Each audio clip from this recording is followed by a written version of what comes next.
Greater اسرائیل بنے گا. حدیث میں خبر ہے یہ سارے مسلمان ممالک تمہارے ہاتھ سے نکل جائیں گے مسلمانوں.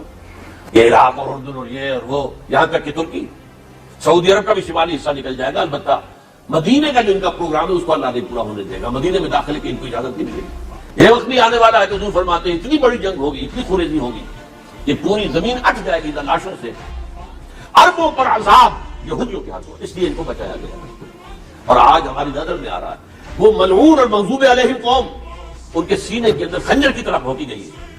اور 30 کروڑ کے قریب عرب بے حمیتی, بے غیرتی, بزدلی, کمزوری, ذلت, مسکنت کی مثال بنے ہوئے. وہ بول سکتا ہے اس اسرائیل کے خلاف, وہ بول سکتا ہے. 30-35 لاکھ آدمی ہیں اسرائیل کے یہودی, اس سے زیادہ تو امریکہ میں 50 لاکھ ہے. Where an alleged biblical map of the Kingdom of Israel shared by official Israel Arabic account on X earlier this week has sparked off a major diplomatic storm. It basically shows the boundaries of the ancient kingdoms of Israel and Judah in 928 BC. This is the greater Israel according to the Israelis. It is include 100% of Palestine, 100% of Jordan, 100% of Lebanon, 100% of Kuwait, 75% of Syria, 45% of Iraq, 40% of Saudi Arabia, 35% of Egypt. This is going and part of Turkey. پچھلے کئی سالوں سے میں نے آپ کو کئی بار اپنی ویڈیوز کے اندر آگاہ کیا کہ اسرائیل مڈل ایسٹ کے اندر جو تمام اسلامی ملکوں کو ایک ایک کر کے تباہ کر رہا ہے, اس کے پیچھے اس کا ایک ہی مقصد ہے, ایک ہی ویژن ہے, اور وہ ہے گریٹر اسرائیل. اور اس کے بعد اپنی سلطنت کو گریٹر اسرائیل سے بڑھا کر دوبارہ اتنا بڑا بنانا جتنا وہ حضرت سلیمان علیہ السلام کے دور میں تھی, یعنی پوری دنیا پر حکومت حاصل کرنا, جو ان کے مطابق خدا نے صرف بنی اسرائیل قوم کو قرب قیامت کے نزدیک دینے کا وعدہ کیا ہے. اس عالمی حکومت کی شروعات کا ایک بہت بڑا سٹیپ ہے گریٹر اسرائیل کی شروعات, اور جب وہ بن جائے گا تو ان کے مطابق ان کا مسیح, جو کہ اصل میں جھوٹا مسیح یعنی دجال ہے, آ کر اس سلطنت پر بیٹھے گا اور حکومت کر کے پوری دنیا کے اندر اس حکومت کو قائم کرے گا, اور خدا کا ان سے کیا گیا وعدہ آخرکار پورا ہوگا. اب یہ تو ہے ان کا منصوبہ اور ان کی مرضی, لیکن اللہ کی مرضی یہ ہے کہ گریٹر اسرائیل بنے گا, کیونکہ آس پاس عرب ملک تباہ ہو چکے ہیں یا پھر اپنی عیاشیوں کے اندر ڈوب چکے ہیں, اور ان عرب ملکوں کے پاس اسرائیل سے لڑنے کی نہ کوئی طاقت بچی ہے اور نہ کوئی ہمت, اور دوسرا اس کا ساتھ دنیا کی سپر پاور یعنی امریکہ دے رہا ہے. لہٰذا اسلامی تعلیمات کے مطابق بھی ہمیں یہ پتہ چلتا ہے کہ دجال یہاں پر حکومت کرنے کے لیے آ کر بھی بیٹھے گا, لیکن جہاں تک عالمی حکومت کی بات ہے تو وہ اللہ نے اصل مسیح یعنی حضرت عیسیٰ علیہ السلام کی پوری دنیا پر قائم کرنی ہے, جن کے ساتھی امام مہدی علیہ السلام ان سے پہلے ظاہر ہوں گے. اکثر گریٹر اسرائیل پر بات کرتے ہوئے لوگ یہ سوال کرتے تھے کہ اسرائیل نے اب تک نہ کوئی اس کا اعلان کیا ہے, نہ اس کا کہیں پر ذکر کیا ہے, یہ تو بس ایک سنسنی یا پھر کانسپریسی تھیوری ہے. تو لیں جناب, آپ کی یہ خواہش بھی پوری ہو گئی ہے, کیونکہ اسرائیل نے آفیشیلی گریٹر اسرائیل کا نقشہ دنیا کو دکھا بھی دیا ہے, اور خفیہ طور پر یہ پیغام بھی دے دیا ہے کہ مستقبل کے اندر ہم اس تمام علاقے کو قبضانے والے ہیں. اس میپ کے اندر آج کے دور کے اردن, لبنان اور سیریا یعنی شام کے علاقے بھی شامل ہیں, جسے اسرائیلی منسٹر آف فورن افیئر نے انسٹاگرام اور ٹویٹر پر شیئر کیا, اور اس کی وجہ یہ بتائی کہ یہ علاقے تاریخی طور پر آج سے تقریباً 3000 سال پہلے سے یہودی قوم کی ملکیت ہیں, جس پر حضرت داؤد علیہ السلام اور اس کے بعد ان کے بیٹے حضرت سلیمان علیہ السلام کی حکومت تھی. اور اسی بنیاد پر یہ تمام علاقہ آج بھی اسرائیل کی ملکیت ہے, جسے تورات کے اندر پرومسڈ لینڈ یا پھر ایسی سرزمین کہا گیا ہے جو کہ اللہ نے ان کو آخری زمانے کے اندر دینے کا وعدہ کیا ہے.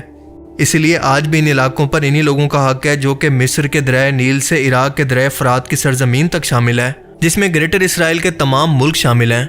اور اسی لیے جب صہیونی تحریک کے دوران جب اسرائیل کا جھنڈا بنایا گیا تو اسی گریٹر اسرائیل کو سامنے رکھ کر یہ 2 نیلی لائنز اس کے جھنڈے کے اندر شامل کی گئی, جو کہ دریائے نیل اور فرات کو شو کرتی ہیں, اور یہ 2 نیلی لائنز ان کے مذہبی لباس تلت پر بھی مشتمل ہوتی ہیں.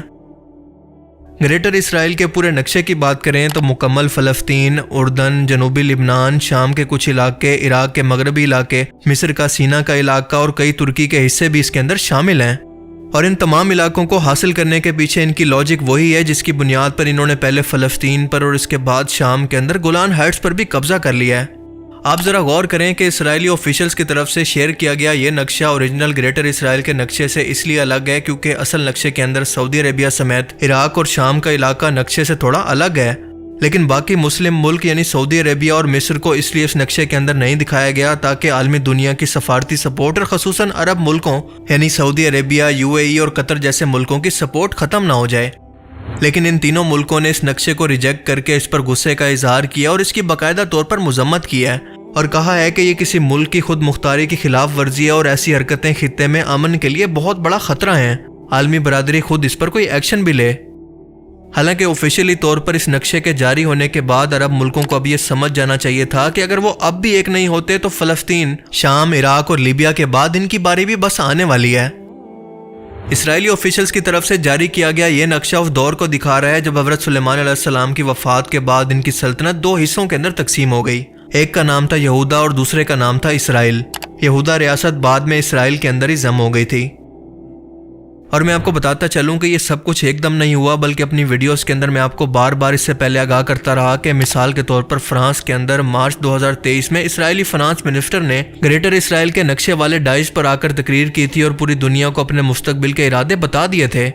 اسرائیلی آرمی اپنی یونیفارم پر گریٹر اسرائیل کا نقشہ لگا کر رکھتی ہے اور نیتن یاہو تو بار بار یہ نقشہ یونائٹڈ نیشن کے اندر دکھا بھی چکا ہے، مگر یہ سب کچھ نہ کبھی عالمی میڈیا پر ڈسکس ہوتا ہے اور نہ ہی عرب ملک مل کر اس پر کوئی ایکشن لیتے ہیں کہ مل کر کوئی اسٹریٹجی بنائیں تاکہ اسرائیل کے راستے کو روکا جا سکے.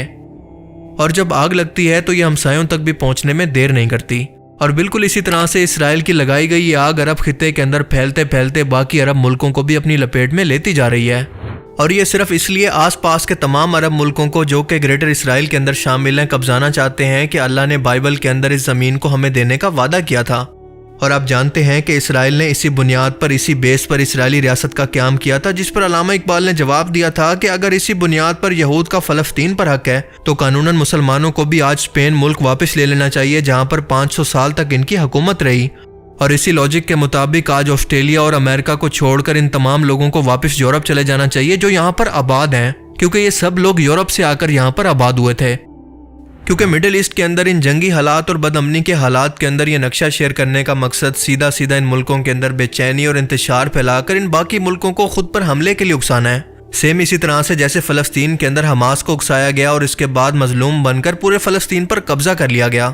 دنیا کے سامنے مظلوم بن کر اسی سیلف ڈیفنس کو بہانہ بنا کر حزب اللہ کو ختم کیا، ایران کو نیوٹرلائز کیا، حماس کو ختم کیا اور اس کے بعد شام پر قبضہ کر لیا.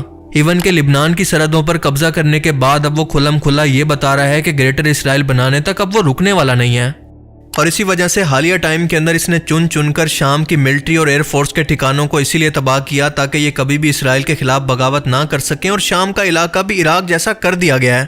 اور اس سے آگے بڑھنے کے لیے وہ سیم اسی طرح کی پلاننگ کر رہا ہے کہ باقی عرب ملکوں کو جو کہ اس نقشے کے اندر شامل ہیں اکسا کر ان سے حملہ کروائے تاکہ عالمی دنیا کی سپورٹ بھی ان کے ساتھ رہے اور یہ اپنا مقصد بھی حاصل کر لیں کہ ہم تو خود کو صرف ڈیفینڈ کر رہے ہیں جو کہ ہمارا حق ہے. ڈاکٹر اسرار احمد مرحوم کی ایک پیشن گوئی سچ ثابت ہو رہی ہے. یقیناً وہ اپنے ٹائم سے بہت آگے کے انسان تھے. انہوں نے پہلے ہی کہا تھا کہ یہ ہو کر رہے گا کیونکہ عربوں کے اندر ہمت باقی نہیں ہے اور یہودیوں کے آگے یہ جھکے ہوئے ہیں، آپس میں تقسیم ہو چکے ہیں. لیکن یہ گریٹر اسرائیل ایک بہت بڑی جنگ کے بعد بنے گا جسے مسلمان ملحمت العظمی اور کرسچن اور جیوز اس کو آرمگیڈن کے نام سے جانتے ہیں. اور اسی جنگ کے اندر مسلمانوں کی قیادت کریں گے امام مہدی علیہ السلام. اب ذرا مڈل ایسٹ کے حالات پر ایک نظر دوڑائیں تو کیا یہ تمام حالات اسی تیسری عالمی جنگ کی طرف اشارہ نہیں کر رہے؟ کون سی ایسی نشانی ہے جو کہ ابھی تک ڈھکی چھپی ہو؟ پر افسوس کہ مسلمان نوجوان نسل کی ایک بڑی تعداد کو ابھی تک ان قرب قیامت کے حالات کے بارے میں کوئی اندازہ تک نہیں ہے. بس دن رات سوشل میڈیا پر وقت برباد کر رہے ہیں، حقیقی دنیا سے کٹ کر رہ چکے ہیں. وہ جاننا ہی نہیں چاہتے کہ دنیا کے اندر آخر چل کیا رہا ہے. جس مسلمان نوجوان نسل کو امام مہدی علیہ السلام کی آمد کا منتظر ہونا تھا، ان کی فوج کا سپاہی بننا تھا، آج وہ سوشل میڈیا پر یہ کر رہے ہیں. امام مہدی علیہ السلام کی فوج کے اندر شامل ہونا کتنی بڑی سعادت ہے، اس کے بارے میں اللہ کے رسول نے فرمایا کہ وہ اس امت کے بہترین لوگ ہوں گے جو کہ مہدی کے ساتھی ہوں گے. آج اسرائیل کے گریٹر اسرائیل کے نقشے کے کھلم کھلا اعلان کے بعد، لال بچیا کی قربانی اور آخری جنگ کی تیاریوں کے بعد اب ہمیں اپنی آنکھیں کھول لینی چاہیے، ورنہ ایسا کبھی نہیں ہوتا کہ آپ کبوتر بن کر آنکھیں بند کیے رکھیں کہ آپ کو کچھ نہیں ہوگا اور بلی آپ کو نہ کھائے. اللہ تعالیٰ سے دعا ہے کہ وہ ہمیں سمجھنے کی اور نیک عمل کرنے کی توفیق عطا فرمائے. آمین.